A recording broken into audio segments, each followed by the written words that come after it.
the tech of Shine and kind of what he has planning and what he has up his sleeve here.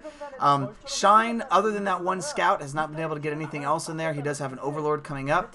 Science Facility is coming up very quickly here, so we are going to see these science vessels coming out very quickly for Fantasy, which is good. So he's probably going to try to make a strong push here and say maybe about 5 minutes once he gets science vessels, once he gets some Marines built up, and then obviously he can also use the Vultures. I tend to agree. I really like Fantasy's play. He does use a lot of the units, which you can't always say about all Terran players who tend to just kind of do the same thing. Hwasin is very good at Medic Marine, but that's kind of all he does, and doesn't do much else as far as mixing it up. So we do see the Hydralisk Den out as well here. So these Mutalisks might just be for an early harass, just to come out here and see what they can do. It's very common for the Zerg to get Mutalisks first as quickly as they can to try to go and take out any SCVs, and basically to test the Terran player to see if he has built any turrets or any sort of defense. Scourge are out as well. Fantasy's not going to do a whole lot other than be mildly annoying with those Vultures right now, so not a lot going on, and the Overlord is going to go down, and it looks like Fantasy, as he tends to be, is relatively prepared, although those Mutalisks, we see some great clumping here going on, going to be able to take out the turret, and that's actually pretty big because it's right around the barracks, and if he can start picking things off, picking Marines off as they come out of the barracks, he'll keep any sort of reinforcement. Irradiate is not going to be up yet, so that Science Vessel needs to run away, or else it's going to get picked off by the Scourge and the Mutalisks, although I can't see there is actually a Scourge in that clump as well. So really good micro coming here from Shine Kala, actually, taking out quite a few SCVs so far, or at least 3 or 4 so far, just causing disruption in Fantasy's base, and Fantasy at this moment can't do a whole lot about it. He does not have very many units, not very many offensive units, and God, just really a great harass here by Shine. Oh, and even more Mutalisks out front.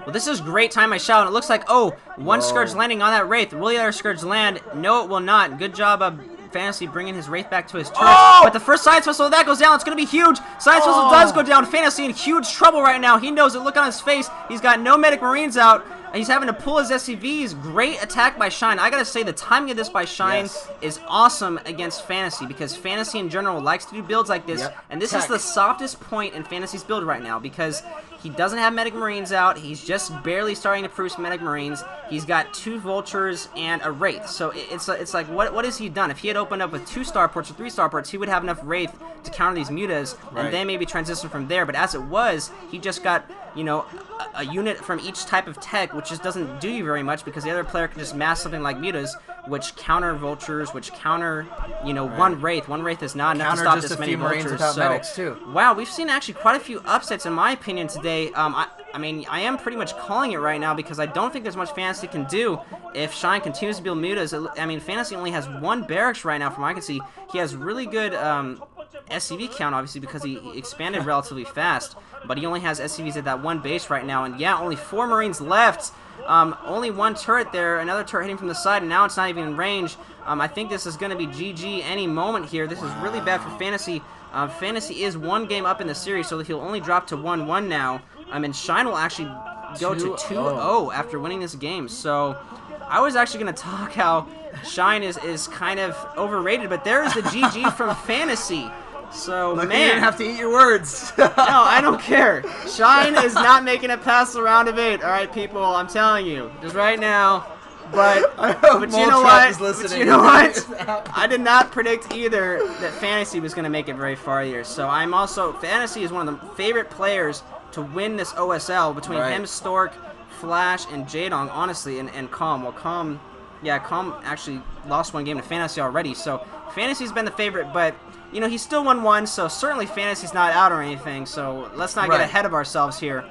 But, man, very impressive win by Shine. I gotta say his timing was really well done, considering he didn't even know the starport was there, but what he did expect was possibly either a mech build or just something crazy from Fantasy. Right. And a good counter to mech build is obviously Hydras and Mutas, which Shine was getting, and once Shine realized, okay, he doesn't have very much in his base, because the thing with a mech build is you've got to wait a little while before you can push out. Usually when people go mech, they build some Goliaths, they wait quite a long time before pushing out, especially compared to a Medic Marine build. So either way, Fantasy was going to be stuck in his base. Shine took advantage of that. I think his build was really well done, and like I said, he searched and saw that he was cross positions. So he probably figured Fantasy was going to expand relatively quickly. So, again, I think Shine did a lot of things right this game. And unlike Hwasun, Shine didn't make the mistake of not scouting. Shine got the scout in there. Even though he didn't see the starport, he saw most of what was going on. And Fantasy failed to deny that. So, again, scouting really important. And unfortunately, Fantasy, yeah, just that build just not working very well for him. Well, as you touched on, Fantasy likes to tech. He likes to get all of his options open early on in the game so that he can make a choice and at any time switch between various options. If he wants to build some Valkyries, if he wants to go Science Vessels, if he wants to go Medic Marine, if he wants to go Mech. And a lot of time that works for him if he is able to get a decent little harass off. I was actually surprised we didn't see a dropship with some Vultures or something like that, because that's usually how Fantasy works, is get the dropship, get the Vultures, do some harassment, keep the Zerg at bay, or even the Protoss, which is what he usually does drops on even more. And then he can kind of go in and sit back and tech up a little bit while his opponent's recovering. But he wasn't able to do that. Again, great build by Shine. That is Stork and Flash. As we mentioned before, we are not going to commentate their game. It's already been commentated by like 3 other people. Go check out Moletrap's commentary. It is a fantastic game. Very, very good game with Stork and Flash. And, you know, this game might actually make me go watch Shine versus Effort because I actually hadn't seen that. And so I'm curious to see his play because he did beat Effort. That's who he beat in order to get 2-0 at this point.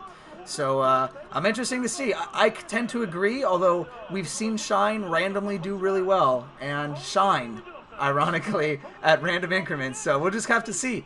Other than that, we're done casting for tonight, and we'll see you guys in the next videos. All right, see you later.